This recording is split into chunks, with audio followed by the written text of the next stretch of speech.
attacked very, very heavily by Iran. Në vitin 2014, Shqipëria me kërkesë të Shteteve të Bashkuara të Amerikës kishte pranuar rreth 3.000 anëtar të grupit opozitar të mërguar të organizatës së Mujahedenëve të popullit të Iranit, i njohur si MEK, dhe të njëjtit u vendosën në Manëz në afërsi të Durrësit. Në vitin 2022 ishte planifikuar në Shqipëri një samit botror për Iranin e lirë, por paralajmërimi për kërcënime të mundshme kishte anuluar ngjarjen.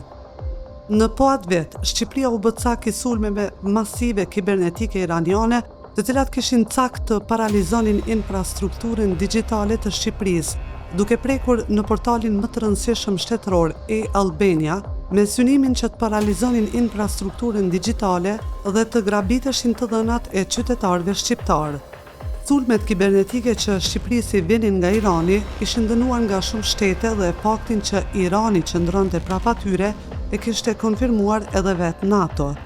Shqipëria kishte ndërprerë marrëdhënie diplomatike me Iranin dhe në shtator të vitit 2022 ju kishte dhënë afat 24 orë diplomatëve iranian që të largoheshin nga vendi, një pjesë e cilëve do të gjën dokumentet e tyre para se të largoheshin nga Shqipëria.